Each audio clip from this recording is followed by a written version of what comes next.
Le plus beau dans la vie, c'est quand même de vivre ses émotions à fond. Ouais, s'en passe des choses avec les émotions, hein. On est des êtres émotifs et c'est de ça qu'on va parler aujourd'hui. On doit bien admettre que quand on a une certaine culture qui est assez variée sur pas mal de choses, eh bien on se fait moins prendre aussi par les émotions, parce que les émotions, elles sont souvent un peu brutales lorsqu'on comprend pas ce qui nous arrive. Du coup, ce serait ça les émotions. Quelque chose qui nous arrive, quelque chose qu'on subit. Comment on peut gérer une émotion? C'est vrai, je peux pas gérer quelque chose qui me tombe dessus, ou en tout cas, je peux pas le prévoir. En gros, aujourd'hui, on va parler des émotions. Donc voilà, les émotions. Salut les amis, on va parler des émotions aujourd'hui parce que c'est la grosse maladie de notre société, je pense, actuelle. Je vais essayer de vous parler de ça succinctement. Alors, les émotions, les sentiments sont deux choses différentes. Les émotions, c'est quelque chose qu'on subit, qui à mon sens est une manifestation de quelque chose qui vibre en vous, qui très souvent, bien que ce ne soit pas l'unique façon, mais qui très souvent est en lien avec votre ego d'une partie ou d'une autre. Alors l'ego, c'est pas forcément le truc dégueulasse qui fait de vous quelqu'un de prétentieux, hein, en soi, là où je vais en parler. C'est plutôt quelque chose qui est en lien avec tout ce qui est la jalousie, la possessivité, l'image qu'on a de soi, ou ce que l'on pense renvoyer.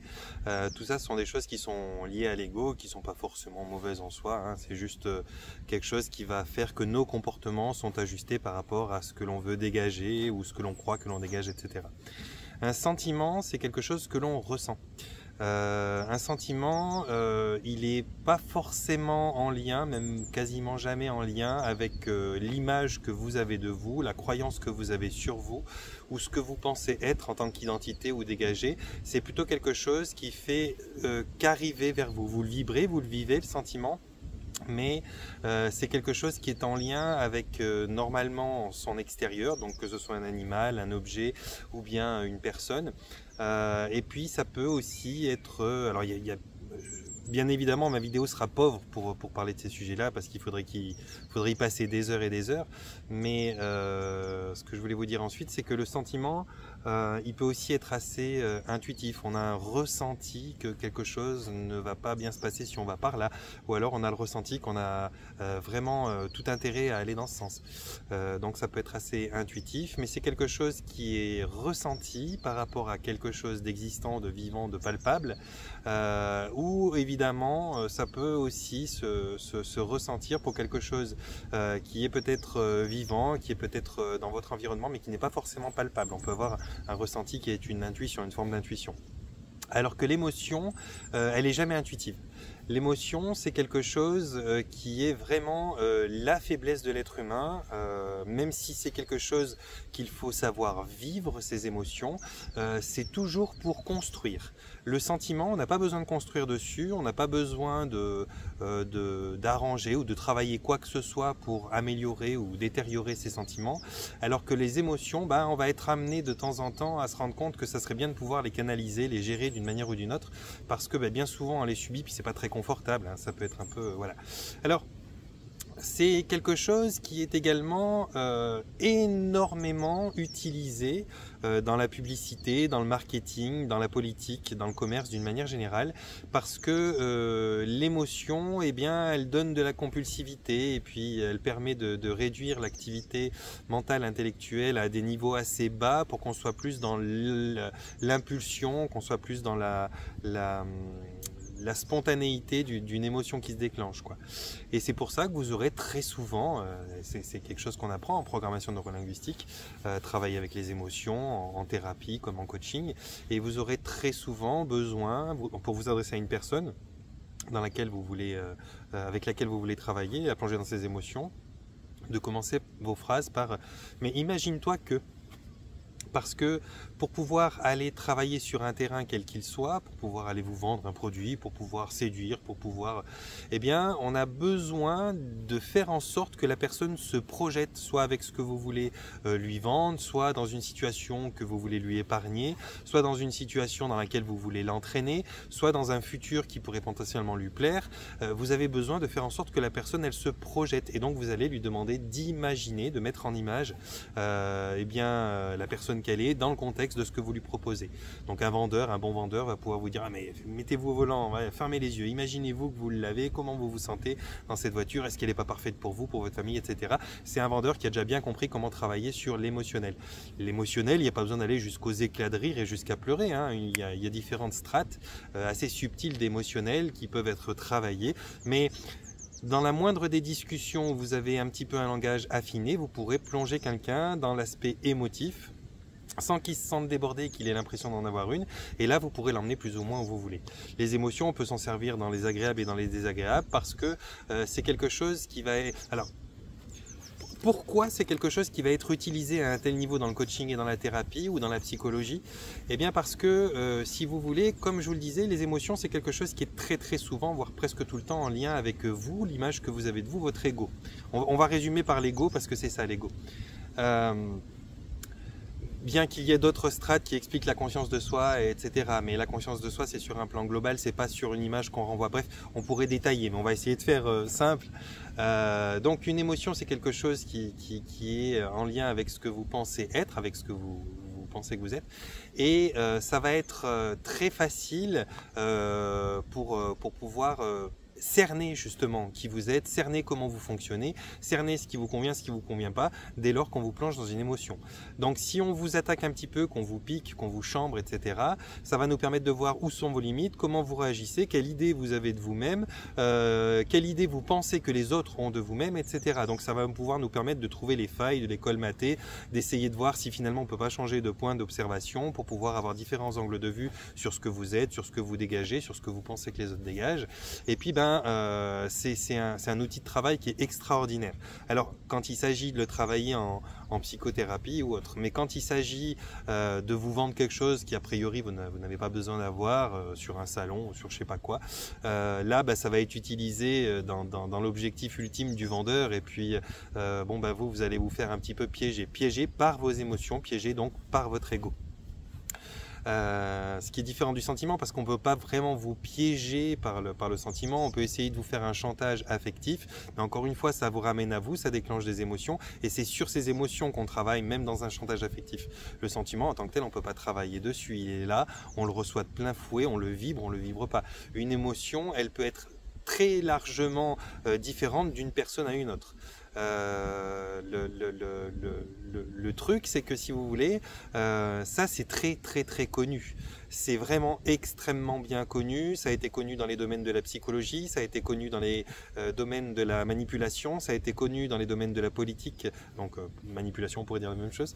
Et donc ça a été tellement bien étudié qu'on sait maintenant quelles sont les variantes chimiques et tout qui peuvent induire un état émotionnel plus fragile. On sait quelles sont les choses qui peuvent atténuer bien les bonnes parties de votre corps, qui vont affecter certains centres énergétiques qu'on peut appeler les chakras, ça peut affecter des méridiens, ça peut affecter tout un tas de choses qui vont faire que vous êtes plus résistant ou pas face au monde et à ces événements, et donc plus émotif ou pas dans des tendances qui vont vous nuire ou l'inverse. Et comme on sait très très bien travailler là-dessus, on manipule les masses avec ça. On les manipule en les mettant dans des émotions en permanence. Donc on leur met des émotions de satisfaction, de récompense, on leur met des émotions de frustration, de colère. Et vraiment avec tout ça on peut jouer, parce qu'on sait qu'une grande partie de la population va être réceptive à telle ou telle chose. Une grande partie de la population va se trouver dans les mêmes peurs de telle et telle chose. Et nos sociétés, elles sont cadenassées, ficelées, avec des mécaniques comme ça qui sont très largement employées, que ce soit par les studios de télévision, Walt Disney en prend en tête, que ce soit par les politiques avec leur façon de parler, de vous vendre des brouettes et des brouettes de mots sans contenance, qui n'ont finalement même pas fait le tour du sujet, qui ont simplement répété en boucle avec d'autres versions la question que vous vous posez en disant qu'il y a une potentielle réponse, mais cette réponse elle est en fonction de différents facteurs et tout. On vous perd dans plein d'adjectifs qui vous emmènent aucune réponse au final, et ça c'est de pouvoir vous choper dans l'émotion. Il va y avoir la tenue vestimentaire, il va y avoir l'apparence, il va y avoir le timbre de la voix, il va y avoir tout un tas d'outils, et les mots bien sûr en pole position, qui vont pouvoir, enfin non c'est pas vrai parce que la gestuelle aussi peut donner beaucoup, mais qui vont pouvoir nous permettre de vous induire dans un sens ou dans un autre de ce qu'on veut vous emmener. Donc l'être humain il est conditionné à ça, en tout cas certaines sociétés plus que d'autres. C'est clair que si vous voulez aller essayer de titiller quelqu'un qui vivrait dans une forêt primaire, comme ces quelques rares tribus qui existent encore dans quelques forêts dans l'Amérique du Sud ou d'autres parties des endroits où il y a un peu de forêt équatoriale, vous aurez beaucoup de difficultés parce qu'ils ne sont pas vraiment sujets à subir les émotions, parce qu'ils n'ont pas cette fonction de l'ego qui est aussi développée que la nôtre. Ils ont déjà pas grand chose à perdre, la plupart ils vivent dans une cahute en paille qui leur appartient pas, qui appartient à tout leur clan finalement. Bien souvent dans ces tribus là il n'y a même pas la notion de possessivité, ni d'objets, ni d'outils, ni de personnes. Ils sont pas comme nous dans beaucoup de relations de tribus. Il y a les femmes, les hommes, à peu près tous les hommes couchent à peu près avec toutes les femmes. Les femmes bien évidemment savent qui sont leurs enfants, mais les hommes ne le savent pas du coup, parce que ça pourrait être l'un, ça pourrait être l'autre, et donc ça leur fait un différent comportement. Au lieu de se comporter avec jalousie et possessivité, ils vont simplement ne pas être en colère et aimer tous les enfants, toutes les progénitures qui viennent comme les leurs, parce que potentiellement c'est les leurs. Donc ça va changer vraiment le comportement des gens. Nous dans nos sociétés on a des objets qui ont différentes marques, qui ont donc différents critères de qualité, qui ont donc aussi différentes façon de vous référencer. Est-ce que vous êtes quelqu'un qui a potentiellement un pouvoir fort d'achat qui est bien au niveau financier? Est-ce qu'au contraire vous êtes quelqu'un qui ne l'a pas? Bien qu'on peut imaginer que quelqu'un de riche achète un truc vraiment pas cher et quelqu'un de pas trop riche achète un truc vraiment cher et se saigne pour avoir un objet qui vaut cher. Mais dans la globalité, on peut imaginer... Pardon, j'avais besoin d'éternuer. Dans la globalité, on peut imaginer que il y a... comment dire la plupart des riches qui vont acheter des matériels plus chers et plus qualitatifs avec des marques assez distinctes, et la plupart des gens qui eux sont un petit peu dépourvus financièrement vont se rabattre sur des choses qui sont meilleur marché, qui sont peut-être moins qualitatives, quoique c'est pas toujours le cas, mais qui sont en tout cas moins démonstratives d'une certaine force financière. Ça va vous renvoyer à l'image de qui vous êtes, et donc on va pouvoir vous piquer là-dessus. Si par exemple, je sais pas moi, les jeunes font beaucoup ça quand ils sont à l'école, on y est passé aussi, vont pouvoir dire ouais avec tes baskets de merde machin parce que c'est pas les Nike machin bidule truc et tout, et ça va piquer la personne alors que finalement elle est sur des baskets comme elle pourrait être sur des tongs, comme elle pourrait être pieds nus, ça change rien à l'intégrité de ce qu'elle est, mais elle se sent visée dans sa personne même parce qu'on a réussi à mettre en place une émotion, et c'est cette émotion avec laquelle on joue. Alors, qu'est-ce qui fait que vous ayez l'émotion qui puisse autant être utilisée, voire inconsciemment subie par vous? Eh bien, il y a plein de facteurs, mais le premier des facteurs, et je suis désolé, il n'y a pas de façon agréable de dire ça, mais le premier facteur, c'est un manque de culture. Alors, la culture, il y en a de toutes les sortes, il y en a sur tous les sujets. Il y en a sur, comment je pourrais dire ça, tout un tas de paramètres de la vie. On peut avoir une culture géographique, on peut avoir une culture géopolitique, on peut avoir une culture médicinale, on peut avoir une culture spirituelle, on peut avoir une culture de l'automobile et de la mécanique, on peut avoir tout un tas de cultures. Un ingénieur peut être très cultivé sur quelque chose et complètement absent en termes de réflexion pour ce qui est de la cuisine, pour ce qui est d'éduquer un enfant, pour ce qui est de savoir dresser un animal ou éduquer un animal. Et pour être pourtant extrêmement pertinent et incroyable sur la conception d'une fusée ou d'un moteur incroyable. Et puis quelqu'un qui aura des compétences extraordinaires en nutrition, en reconnaissance des plantes, des différentes choses, de la pharmacopée finalement, et puis de comment allier les saveurs de telle ou de telle manière tout en produisant quelque chose qui est sain, qui est bon pour la santé, et qui est voire même salvateur dans le sens qui assainit votre terrain, votre corps, sans pour autant être capable de monter un meuble Ikea. Donc la culture, on peut en avoir, ça c'est clair qu'on peut en avoir, autant qu'on en cherche, parce que c'est une question de curiosité et d'affiliation avec ce que vous aimez. Par contre, l'intelligence, la plupart des gens ont de l'intelligence. Il n'y a pas forcément besoin de l'entraîner, bien que ça lui fait du bien, mais il n'y a pas à apprendre l'intelligence. L'intelligence, elle est là, elle est le potentiel que vous avez. La culture, c'est ce que vous apprenez, c'est ce que vous apprenez à travers des leçons que vous pouvez recevoir à l'école ou dans une formation de quelque chose. C'est également ce qui va être la somme, le produit des expériences que vous faites. Si je vous donne un exemple, imaginons que vous soyez intelligent suffisamment pour avoir des analyses et déduire des choses. et que tout d'un coup vous comprenez que la graine ou le fruit qui tombe d'un arbre eh bien, fait repousser le même autre arbre. Bon, il y a quelque chose en vous qui est intelligent, qui a compris ça, et comme vous l'avez compris et que vous l'avez appris, eh bien ça devient quelque chose qui fait partie de votre culture. Cette culture-là vous dit que bon, bah, si moi-même je vais prendre des fruits et que je les jette sur la terre, eh bien ils vont pousser, ça va me faire d'autres arbres. Donc ça va multiplier le nombre de fruits, puis je pourrai davantage en planter, davantage en manger. Super. Ça, c'est une partie de la culture. Mais cette culture-là, elle vous donne qu'un seul angle de vue, c'est que le fruit tombé à terre pousse et que bah, c'est suffisant pour que ça vous donne plus. Mais il manque quand même plein d'éléments. Le fait qu'il a besoin peut-être d'être arrosé, le fait qu'il a besoin d'être à l'abri d'un prédateur comme un oiseau qui aime bien le manger, le fait qu'il faut qu'il soit quand même un petit peu enlisé dans la terre pour que le vent ne le déplace pas et ne l'envoie pas dans un ruisseau qui va l'envoyer à perpète les alouettes. Il faut que vous ayez une connaissance de dans quelle terre il pousse. Il y a des terres plus acides, des terres moins acides, il y a des endroits où il y a de l'humus, des endroits où il n'y en a pas. Si on le pose sur un rocher, ça ne va pas pousser. Si on le pose en terre, ça risque de pousser. Donc tout ça, c'est d'autres paramètres que vous n'avez pas parce que vous, le seul paramètre que vous avez dans votre culture, c'est tac, si le fruit tombe à terre, il y pousse un arbre.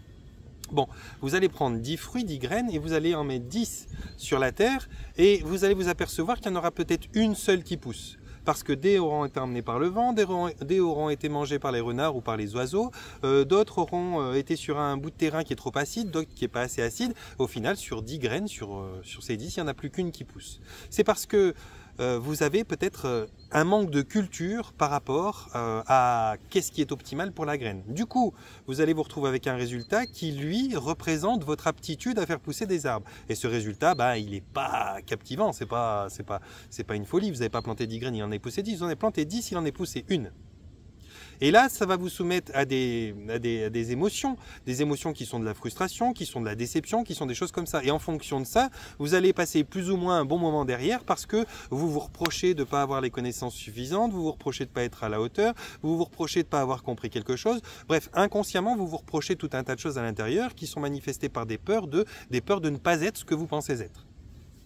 Alors tout d'un coup, vous allez apprendre que bah tiens, en fait, il fallait que ça soit dans cette terre-là, celle-là où a poussé la seule graine, qui est beaucoup plus noire que celle-ci qui était presque blanche. Ok, donc c'est que là, il doit y avoir quelque chose dans la terre qui est meilleur pour elle. Je vais toutes les planter là.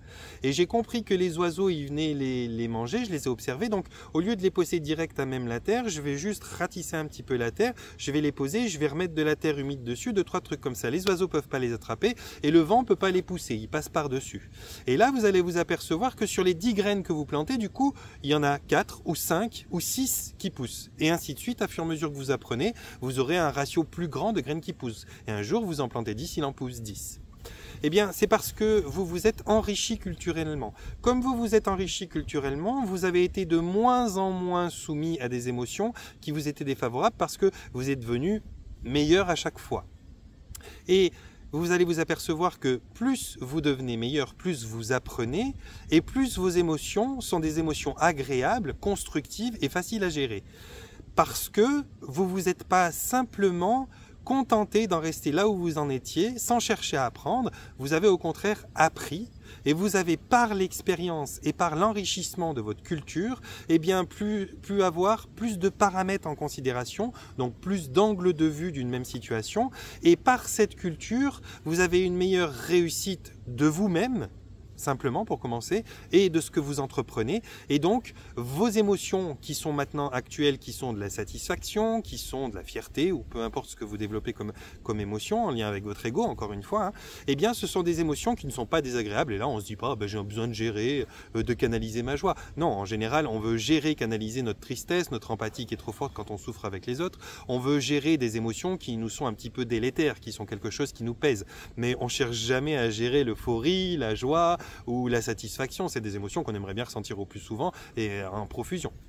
Eh bien, voilà où est le problème de la plupart des êtres humains. On les a abrutis, je suis désolé, je vous le lance à la gueule comme ça, c'est valable pour moi. On nous a abrutis de plus en plus avec des émissions qui sont insensées, qui sont du domaine de l'ego pur, avec du matérialisme et du superficialisme. En veux-tu, en voilà, à travers les différentes publicités, à travers les radios, à travers les écrans, à travers les nombreuses sollicitations oculaires que vous avez dans les rues, tout ce qui est visuel, tout ce qui est sonore. On vous a, mais bombardé d'informations qui vous emmènent dans le vouloir, dans la superficialité. Et à côté de ça, on vous donne des cours qui sont de moins en moins satisfaisants et enrichissants au niveau de l'éducation nationale, c'est une évidence. L'intelligence de l'homme a perdu puisqu'il est devenu sédentaire et qu'il a besoin de moins de solutions pour survivre, tout simplement, parce qu'il a un frigo, parce qu'il a un placard, parce qu'il a de l'électricité, parce que tout un tas de choses. Et donc, comme il n'y a plus de grands besoins d'adaptation, si ce n'est de ramener un salaire, et puis tout le reste est fait à partir de là, eh bien, il n'y a plus besoin de créativité tant qu'il y en avait avant, autant qu'il y en avait avant. Il n'y a plus besoin d'une certaine richesse de compréhension. Et donc, on se satisfait assez laborieusement de ce que l'on a. Et puis, le peu qu'on apprend, c'est des cursus forcés, comme l'éducation nationale, etc. Souvent, c'est nos parents qui nous dirigent un petit peu, qui nous poussent d'un côté ou de l'autre, et qui nous disent, tu dois être bon dans ci, tu dois être bon dans ça, mais il n'y a pas un appel, il n'y a pas une passion de ça, donc en plus on l'apprend à demi-mesure. Et puis quand on arrive à un certain âge, on est tellement un peu dégoûté de ce qu'on voit autour de nous, on se dit ouais, finalement quel avenir dans ce monde. Donc on se casse pas la tête parce qu'on a l'impression qu'à chaque fois, ou en tout cas on essaye, mais on a l'impression à chaque fois qu'on essaye que c'est laborieux, que finalement même quand on veut aider, limite les gens ils veulent pas être aidés, que quand on veut construire quelque chose de beau, il y a forcément quelqu'un qui va venir taguer dessus, etc. Bien sûr, je généralise, on est d'accord, il y a des endroits où on se sent bien, il y a des gens qui se sentent heureux, mais globalement, dans nos sociétés, de plus en plus dans les villes, en tout cas, c'est comme ça que ça se passe et beaucoup de gens vivent dans les villes. Hein. C'est trop nombreux les gens qu'il y a dans les villes. Donc il y a ça, les seules excitations passagères que vous avez et qui passent 24/24 dans les villes, eh bien, c'est des excitations qui vous emmènent dans l'émotion. L'émotion, vous ne la gérez pas parce que vous n'avez pas, eh bien, justement, de créativité là-dedans. Vous recevez, vous imbibez, ça vous ramène par rapport à vous. Alors, regarde celle-ci dans les magazines comme elle est trop belle et puis ouais non mais ça c'est photoshopé, c'est pas possible parce que imaginons que même une fille qui ne soit pas photoshopée mais qui ait une super ligne qui vous présente un maillot de bain trop beau sur un magazine ou sur une émission, elle soit là devant vous, votre mari va la regarder puis il va dire wow, elle envoie quoi, et vous vous allez être en comparaison à ça parce que tout de suite vous allez vous dire ah bon ça veut dire quoi, je suis vilaine ou je sais pas quoi, ouais mais regarde celle-ci elle est photoshopée, ouais mais sa vie ça doit être un enfer, ouais mais patati, ouais mais patata, alors qu'en fait cette fille elle vous a rien fait, elle est belle, excusez-la d'être belle, mais elle vous a rien fait, bien que je comprends qu'il y ait du photoshopage, qu'il y ait du... Ok, on est d'accord, mais il y a des filles ou des hommes ou des choses qui sont belles naturellement. Et on va jalouser ces choses parce qu'on va amalgamer tout un tout et on va jalouser ces choses parce que ça va nous ramener à nous, ça va faire vibrer quelque chose qu'on n'aime pas trop par rapport à notre ego, ça nous met dans une émotion et cette émotion, on ne sait pas la gérer, donc on la subit. Dans certaines mesures, certaines émotions, on y arrive et puis d'autres, c'est plus compliqué parce qu'elles touchent bien profond. Alors, moi, j'ai envie de vous dire, pour arrêter de subir vos émotions, il va falloir vous cultiver. Et vous cultivez par rapport à quoi? Parce que les émotions, il y en a sur différents secteurs. Il y en a au niveau social, il y en a au niveau professionnel, il y en a au niveau amical, il y en a au niveau amoureux, il y en a au niveau de votre propre réalisation de vous, de votre spiritualité, de votre chemin de vie, etc. Donc comment faire en étudiant une seule chose, enfin plein de choses, mais qui visent une seule chose, pour pouvoir répondre à ce spectre d'émotions qui est vaste? Eh bien, il faut apprendre sur vous. Il faut arrêter un petit peu de regarder toujours l'extérieur, de se comparer à l'extérieur et commencer à vous regarder vous sous toutes les coutures, sous les coutures physiques et anatomiques, sous la couture émotionnelle, sous la couture spirituelle, sur la couture capacité, force, beauté, etc. Il faut que vous vous auto-jugiez, auto-jaugiez plutôt, et que vous regardiez mais qu'est-ce que vous avez besoin d'apprendre sur vous? Qu'est-ce que vous connaissez de vos vraies limites? Vraiment, mais je parle des vrais, et les vrais qu'on reçoit que quand on est soumis à un sergent à l'armée qui va vous mettre la misère. Dans une bagarre ou dans une perte de tout ce qu'on a et qu'on doit recommencer à zéro. Ça, c'est des vraies problématiques comme les maladies très graves où on s'est battu et on a changé de vie, etc. Eh bien, c'est là d'ailleurs que les gens souvent se réalisent le mieux. C'est quand ils ont eu un méchant AVC, un méchant cancer et tout ça, et tout d'un coup, paf, leur vie, elle prend un virage, mais alors un truc de dingue. Et puis, ils se trouvent heureux, voire même guéris pour la plupart, parce que ils ont compris, ils ont cherché du nouveau et ils se sont pas entêtés à rester dans quelque chose qui était une espèce d'inconfort connu, inutile, stable, mais bidon. Donc ils sont sortis de cette zone d'inconfort connu, ils ont été à la recherche d'une zone de confort et cette zone-là, ils l'ont cherchée avec créativité, avec volonté, avec espoir et c'est tout des choses qui les ramenaient à eux parce que c'était pour eux, c'était presque vital. Tant qu'une chose n'est pas vitale mais qu'elle est superficielle, c'est clair que ça ne va pas vous emmener à travailler vos émotions. Mais dès lors que ça touche quelque chose de plus profond, de l'ordre de la perte, une perte importante pour vous, dès lors que ça touche à votre intégrité physique mais d'une manière très grave, là vous allez pouvoir apprendre à travailler vos émotions de toute façon par la force des choses. Alors, j'ai envie de vous dire, vous n'êtes pas obligé d'attendre ça. vous pouvez aussi vous cultiver sur vous, sur déjà les bases. Tiens, je suis un être humain, comment ça fonctionne un être humain? Quelles sont mes limites? Quelles sont les choses qui me sont nécessaires? Qu'est-ce qui est vraiment bon pour moi? Est-ce que de rester en ville comme ça, et puis de passer 1 heure à tout péter ou 1 heure et demie avec un copain dans la forêt ou une copine dans la forêt, c'est suffisant pour ma santé? Sachant que à la base, je suis né à poil, sur une planète à poil, pas de béton, pas de carrelage, pas de meubles, pas de goudron, pas de rien. Donc normalement, j'étais tout le temps en contact avec le sol. Je dormais au sol ou sur une branche, je me nourrissais du sol, je pissais au sol, j'étais allongé au sol, j'ai passé ma vie normalement naturelle en contact avec le sol, et dans la société à l'époque où je suis arrivé, finalement j'ai très peu de contact avec le sol. Un peu l'été, un peu de temps en temps, mais combien de fois je suis en contact avec les énergies telluriques par exemple? Je sais peut-être même pas ce que c'est. Ok, donc ça déjà, c'est un déséquilibre. Il faut comprendre quel est votre ratio à vous, combien vous en avez besoin. Vous croyez que je suis tout le temps en nature et en forêt, par tous les temps, parce que je kiffe extraordinairement ça? Alors je peux vous dire que j'aime la nature, que j'aime la forêt, mais que j'y vais bien plus souvent que j'en ai envie, parce que, bon, Patchy m'appelle déjà, il n'y a pas le choix, et puis parce que je sais que c'est nécessaire, qu'il pleuve, qu'il vente, qu'il fasse de la brume, qu'il fasse du verglas. J'y vais par tous les temps, et je m'autorise, parce que c'est un cadeau, mais je m'impulse cette autorisation de le faire au moins minimum 2 heures à 2 heures et demie par jour. Si je dois le faire à 21 h, je le ferai à 21 h, qu'il fasse nuit ou pas. Si je dois le faire le matin, je le fais le matin, je me lève plus tôt, mais je me donne ce temps, je me l'impose. C'est pour ça que je suis un moteur, que j'ai une énergie, que j'ai une tolérance qui est grande, que j'ai ci, que j'ai ça. Alors, on peut l'améliorer, hein, mais qu'elle est déjà grande comme ça avec ma santé, elle est super, parce que je fais un maximum pour passer ce temps que je sais être bon pour moi, que je le comprenne ou pas, mais que je sais être bon pour moi, dans l'environnement qui est le mien. C'est comme un chargeur de téléphone, il est nécessaire pour recharger le téléphone. Ben, mon chargeur, c'est la nature, ton chargeur, c'est aussi la nature. Que tu crois que c'est vrai ou pas, à la limite, c'est ton problème, mais c'est la réalité. Mais il n'y a pas que ça. Ton alimentation, tu es fait pour manger ce que tu as à disposition normalement dans cette nature. Des baies, ce qu'il y a derrière l'écorce des arbres, des racines, des fruits, des légumes, quelques animaux en temps de manque parce que la saison n'est pas propice à pousser des fruits, tout ça. Tu chasses un lièvre et tu le manges. Et puis voilà, tu n'es pas du tout adapté à du Kinder Bueno, tu n'es pas du tout adapté à du Coca-Cola, tu n'es pas du tout adapté à un Bordeaux grand cru. Non, de temps en temps, tu pouvais manger des fruits qui avaient tourné et qui étaient un peu alcoolisés. Puis voilà, mais tu n'étais pas du tout adapté à tous les sulfates, tous les machins qu'on met dedans. T'es pas adapté à des produits qui sont transformés d'une manière telle qu'ils ne sont plus les produits d'origine, qui sont surcuits, trop cuits.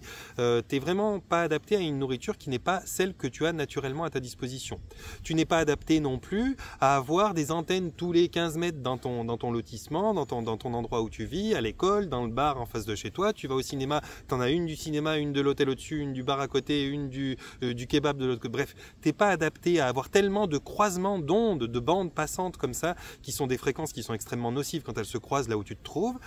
Tu n'es pas adapté à avoir sur toi des vêtements qui couvrent plus de 80% de ton corps en permanence, alors que normalement, pour être en bonne santé et bien produire la vitamine qu'on doit produire grâce au soleil, on devrait avoir 70%, 70% du corps qui est exposé en permanence au soleil. Vous voyez bien, même moi aujourd'hui, hein, je vous lance pas la pierre, on est comme ça, je vous parle d'une société. Moi, j'ai mes mains, j'ai un petit bout de cheville si ma chaussette se baisse, et puis mon visage et mon cou qui sont exposés. Tout le reste de mon corps, je suis pas exposé. Bon, en même temps, je vais pas vous faire des vidéos à poil. Mais pour dire, c'est plus du tout l'équilibre naturel que je devrais avoir. Je suis pas non plus exposé normalement à me laisser faire par une belle famille, un employeur, un machin, un truc, parce que normalement, quand on était encore un peu à l'âge où il n'y avait pas tout ça qui était structuré, les sociétés, les religions, les machins, naturellement, on était comme les animaux. Tu nous emmerdes, on te mord, quoi. Je veux dire, on se défendait, ou alors on s'enfuyait, mais il y avait un truc comme ça. Il n'y avait pas de devoir endurer une souffrance avec des conditions, des machins qui sont soumis à de l'invisible. Je veux dire, ouais, je peux pas quitter mon mari parce que j'ai 56 ans, ma vie, je vais pas retrouver quelqu'un machin, et puis on est marié depuis tant longtemps, et puis ma belle famille, qu'est-ce qu'elle va en penser? Non, tu l'aimes pas, tu le quittes. Tu peux plus, tu peux pas normalement aller au contre de tes sentiments. Et ben justement, les émotions sont capables, en travaillant avec, de vous faire contrer vos sentiments. Voilà le problème des émotions. Donc, si tu te cultives sur tout ça, sur tout ce qui fait que normalement, tu devrais avoir une santé optimale, que tu devrais te sentir vraiment, vraiment bien. Si tu prends en main de changer ces choses-là, parce que tu peux aller voir des thérapeutes et des thérapeutes en veux-tu, en voilà, à longueur de temps, mais si tu ne changes rien, si tu n'amorces rien dans ta vie, tu n'auras pas de résultat. C'est bien beau de dire, moi j'ai des séances qui ont été des miracles, je veux dire, on a ramené des cancers de phase terminale, on a ramené des endométrioses, on a ramené des spondylarthrites ankylosantes, on a ramené des scléroses en plaques, on a ramené des centres d'organes, enfin je veux dire, je ne sais pas combien de psoriasis, de trucs, j'ai vu disparaître à la suite des séances, et ils sont disparus. Pendant 1 mois, 2 mois, 6 mois, 3 mois, 6 mois, tu as des nouvelles de la personne, elle te dit c'est disparu. Et certaines d'entre elles vont dire il s'est réactivé à tel moment, tel endroit. C'est bien la preuve qu'il y a quelque chose dans ton hygiène de vie qui va réactiver ou activer ou nourrir ça. Eh bien, pour éviter ça, il faut quand même que tu te connaisses. Et quand tu te connais, il faut quand même que tu aies le courage d'affronter et la volonté minimum, donc l'estime de toi suffisante pour pouvoir entreprendre des choses qui te sont bonnes. Parce que c'est clair que si tu t'imposes toujours quelque chose qui ne te convient pas, eh bien tu finiras par en pâtir. Maladie, c'est un mal qui a dit. Tu finiras par en pâtir parce que si ton émotion ne te suffit pas, eh bien ton corps va s'exprimer. Et si ton corps ne suffit pas, il y a d'autres parties de toi qui vont t'exprimer. Tu n'es pas à l'abri d'avoir un éveil de conscience fulgurant qui te met à genoux sur le moment parce que tu as monté 4 marches d'un coup et tu comprends rien, tu es dégoûté de la vie. Eh bien ça peut arriver. Ça peut arriver et ça arrive aux gens qui ne sont pas cultivés. Cultivés dans le sens qui n'ont pas cherché à apprendre à connaître la vie, se connaître eux. On s'en fout que tu sois capable de reconnaître la paire de Nike Air Max originale avec l'étiquette, le machin, le truc. On s'en fout que tu saches exactement quels sont les tarifs des VTT Decathlon. On s'en fout que tu saches qui est la plus grande influenceuse, combien elle a de millions. On s'en fout. Mais ça, c'est des trucs, on s'en fout. C'est de l'inutile. Mais que tu saches qu'est-ce qui est bon pour ta santé en termes d'alimentation, sans être nutritionniste ou diététicien, juste du bon sens, à quoi j'ai accès normalement, naturellement, donc à quel moment je prends du transformé, à quel moment c'est le moment pour moi. Que tu saches combien de temps tu as besoin de passer en nature, parce que moi j'en ai besoin de 2 à 2h30, 3 heures par jour. Il y en a d'autres, ils ont besoin de 8 heures par jour, il y en a d'autres, ils ont besoin d'une demi-heure par jour, et puis ils ont le même équilibre que moi, on est chacun différent. Que tu saches qui sont les personnes qui sont bonnes pour toi, et que tu saches encore mieux que ça, savoir t'en distancer si c'est besoin, si tu as besoin de te distancer des personnes toxiques, que tu saches t'en distancer, que tu saches toutes ces choses qui sont bonnes pour toi, que tu te connaisses tellement bien que tu n'auras plus à vivre des émotions qui pètent ton ego parce que tu sais comment tu fonctionnes et tu sais très bien sur quel terrain tu vas marcher et quel terrain tu ne vas pas marcher. Eh bien, c'est la culture dont je te parle, c'est la culture du bon sens. Et je te garantis que tu as beau te dire en regardant l'écran « Ouais non mais Johan, c'est bon, j'en sais un paquet sur moi tu ne sais pas grand-chose. » Moi-même qui en sais beaucoup, je ne sais pas grand-chose. Je le sais intellectuellement, mais j'en suis pas vraiment conscient parce que j'ai pas eu la chance d'être né à l'époque Néandertal et de voir vraiment quelle est la différence et de pouvoir faire un comparatif honnête. Là, je te parle que de ma croyance à moi, je te parle que de ma culture et de ma compréhension de la santé, mais c'est une compréhension intellectuelle, j'en ai pas l'expérience en mémoire tout de suite, bien que j'ai peut-être des liens antérieurs là-bas, j'ai pas d'expérience en mémoire comparative tout de suite et je peux pas faire la différence entre un Néandertal et moi. Mais on sait que les choses qui se dégradent, c'est quand tu déformes, quand tu transformes les choses qui devraient être ton environnement naturel, ta façon de t'alimenter, ta façon de t'oxygéner, ta façon de prendre du temps pour toi. Et on est dans des sociétés où on n'a pas de temps pour ça, on n'a pas de temps pour les gens qu'on aime, on n'a pas envie de rester avec les 3/4 des gens qu'on reste, on n'a pas envie de faire les 3/4 des choses qu'on fait. Il y a beaucoup de paramètres comme ça qui ne sont pas respectés. Inévitablement, eh bien, t'es frustré, t'es mal, ça ne fait pas sortir de toi la meilleure version de ce que tu es, donc ça te blesse dans ton ego, que ce soit conscient ou inconscient, et donc ça va faire vibrer ce qu'on appelle les émotions. Les émotions, c'est ça. Gérer ses émotions, c'est débile. C'est gérer ses émotions, la question me vient souvent, je la laisse s'écrire et puis j'essaye d'y poser, mais j'essaye de donner du sens aux choses, parce que si les personnes ne comprennent pas comment ils fonctionnent et quelle est la nature du choix qui les a emmenés à vivre ceci ou cela, et donc cela a un sens, eh bien ils subissent, et s'ils subissent, ils sont dans l'émotion. S'ils comprennent, ils sont dans le sentiment. Le sentiment d'avoir accompli quelque chose, le sentiment d'en avoir bavé pour une raison, le sentiment d'avoir réalisé quelque chose. Ils sont plus dans l'émotion d'avoir subi quelque chose, d'avoir été victime de quelque chose. Donc le sentiment et le sens des choses, ça va ensemble. Et les émotions, eh bien c'est quelque chose qui va être contré par la culture que tu as de toi-même et de ce que représente tout ce que tu es, toi et tes relations, toi et ta nutrition, toi et le temps que tu t'accordes, toi et la qualité des échanges que tu as, toi et ta capacité à savoir dire non à quelqu'un pour te dire oui à toi, toi et ta capacité à ne pas te soumettre à un emploi que tu crois être alimentaire et unique dans le contexte, la société, la conjoncture, etc. Mais que tu oses te mettre en danger pour aller vers ce qui te convient. Dès lors que tu fais ça, le danger n'est jamais très grand. Mais de rester simplement caché derrière ses peurs sans rien entreprendre de peur que ça ne fonctionne pas ou en faisant des demi-essais sans lâcher le cordeau de sécurité, eh bien c'est quelque chose qui te garde dans tes émotions et tu subis tes émotions. Et donc tes émotions vont te travailler sur l'ego profondément, sur ce que tu penses être vraiment, être capable de faire. Et c'est ça qui va faire que tu vis très très mal tes émotions. Et comme je vous le disais, aujourd'hui la société est basée sur les émotions. Elle vous emmène en permanence vers les émotions. Et que ce soit pour Poutine, que ce soit pour le corona, que ce soit pour les agriculteurs, que ce soit pour je ne sais quel sujet, malheureusement, je suis désolé de vous le dire comme ça, et je me prends dedans, on est inculte. En vérité, on n'en sait même pas un dixième de ce qu'il y a à savoir sur les différents sujets politiques, sur les sujets de l'agroalimentaire, sur les sujets de l'agriculture dans sa globalité, dans son ensemble et sur toutes les faces des développements qu'elle a. On n'en sait rien sur la plupart des choses pour lesquelles on se chipe la gueule les uns les autres. On est là à descendre dans la rue, on se bat pour des idéologies parce qu'on a adhéré à telle croyance, ça paraît évident et on connaît deux choses dessus. Donc du coup, on a pris parti, on est sûr qu'on est avec. Et puis en fait, quand on se cultive vraiment sur un sujet, souvent on a tendance à prendre du recul et dire ouais, bon alors c'est pas aussi simple que ça, effectivement il y a du pour, il y a du contre. Et quand on est vraiment très cultivé sur beaucoup de sujets, bien on est quelqu'un d'intéressant déjà pour commencer. Et puis c'est très intéressant de se balader dans la vie parce qu'on est beaucoup moins soumis aux émotions. La culture repousse les émotions. Plus vous en savez sur plein de choses et plus vous avez des différents regards sur les situations, beaucoup de hauteur sur les événements et donc du coup vous vous faites pas harponner par les émotions directement et dire ouais mais non je suis avec ou je suis contre. Donc je vous invite, même si c'est blessant et que ça vous met dans une émotion de putain il fait chier yo-yo, je vous invite à vous cultiver les amis. Je vous invite à vous cultiver. On ne devient pas libre et on ne devient pas émancipé, on ne devient pas autonome, on ne devient pas indépendant et donc on ne devient pas joyeux et puis quelqu'un qui avance dans la vie tant qu'on n'est pas cultivé. Tant qu'on n'est pas cultivé, on est tout le temps dans l'émotion, quasiment tout le temps dans l'émotion. Et je suis désolé parce que des personnes parmi vous que je connais ou que je connais pas sont des belles personnes. Je dis pas que vous n'êtes pas belles, je dis même pas que vous n'êtes pas intelligent.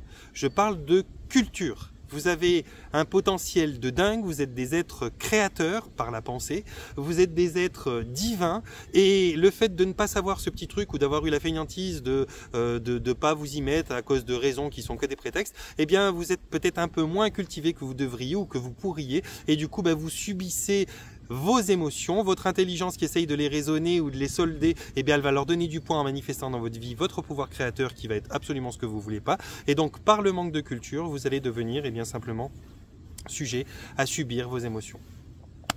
Cultivez-vous, soyez curieux, mais soyez pas curieux pour nourrir que le mental. Je vous parle pas de savoir si on a marché sur la Lune, je vous parle pas de savoir si, bien que c'est intéressant d'avoir différentes opinions et de s'autoriser à croire l'un et l'autre des deux versions que vous aurez, parce que ça enrichit vos angles de vue. Mais la base de la culture, la base de ce que vous devez apprendre, c'est sur merde, mais qu'est-ce que je mange? Il serait peut-être temps de savoir qu'est-ce que je mange. Est-ce que je fais suffisamment d'entraînement, sachant que normalement je devrais monter aux arbres pour avoir mes fruits, courir après un animal pour le chasser. Qu'est-ce que je fais aujourd'hui? Du bourreau toute la journée et 2 heures de fitness 2 jours par semaine. Ouais, est-ce que c'est suffisant? Donc cultivez-vous sur de quoi vous avez besoin, comment vous fonctionnez, quelle est votre mécanique profonde en tant qu'être humain. Soyez un peu curieux de la base, quoi. Et puis ça vous permettra de mieux éduquer de vos enfants, de mieux savoir vous canaliser, parce que quand vous vous connaîtrez bien, vous serez normalement apte à vous mettre dans une position qui soit favorable pour vous. Après, si vous n'êtes pas capable de le faire alors que vous pensez, que vous êtes sûr, même en regardant cette vidéo, que vous vous connaissez par cœur, eh bien à ce moment-là, vous êtes des vrais connards avec vous-même ou connaissent avec vous-même parce que vous ne vous respectez pas. Vous savez tout ce qui est bon pour vous et malgré tout, eh bien, vous n'osez pas parce que vous avez peur, vous n'avez pas le courage ou vous ne vous respectez pas ou vous ne vous estimez pas suffisamment pour entreprendre ce qui vous est bon, ce qui est bon pour vous. Là, c'est encore une problématique un petit peu différente, ça se travaille aussi, c'est pas le sujet de la vidéo d'aujourd'hui, mais quoi qu'il en soit, plus vous serez cultivé, plus vous en connaîtrez sur vous, et moins vous serez sujet à subir vos émotions. Vous pourrez travailler dès lors avec des émotions qui sont juste des petites informations de passage, et derrière vous pourrez directement rester dans le sentiment, et le sentiment il est tout à fait gérable, il est tout à fait appréciable en général, même si c'est un mauvais sentiment, parce qu'il est riche d'informations, et il nous donne une indication de ne pas aller par ici, ou de ne pas manger cela, ou de ne pas fréquenter telle personne. Ça n'est pas quelque chose qui fait mal. Une émotion, elle va soit faire mal, soit faire du bien. Le sentiment, il peut faire du bien ou il peut instruire, quoi qu'il en soit. Voilà les amis. Je vais vous laisser, je vous passe un petit message, j'ai encore le 10, 11, 12, la formation où il y a des places si vous voulez venir en Suisse nous rejoindre pour la formation module 1 et 2 où j'enseigne un petit peu aussi tout ça, une façon de voir le monde et différentes, je donne un petit peu des bases en nutrition et tout pour pouvoir justement avoir une espèce de valise de bon sens déjà qui fait que vous ne vous faites pas démonter facilement et que vous n'êtes pas trop sujet à vos émotions. Et puis bien sûr on travaille en séance des choses, c'est un travail en soi, c'est une séance en soi, ces formations. Donc ça c'est le 10, 11, 12 et puis si vous voulez prendre contact ou avoir d'autres informations, savoir ce que je fais un petit peu plus en avant, que ce soit les hypnoses quantiques, que ce soit la psychothérapie, la programmation neurolinguistique, l'approche systémique, ou bien encore tout un tas de choses, et bien à ce moment-là, vous pouvez tout simplement aller dans la rubrique à propos de ma chaîne, et puis vous allez trouver dans cette rubrique-là toutes les choses pour me contacter et puis échanger avec moi si vous avez envie. Panier de bisous, portez-vous bien, prenez soin de vous.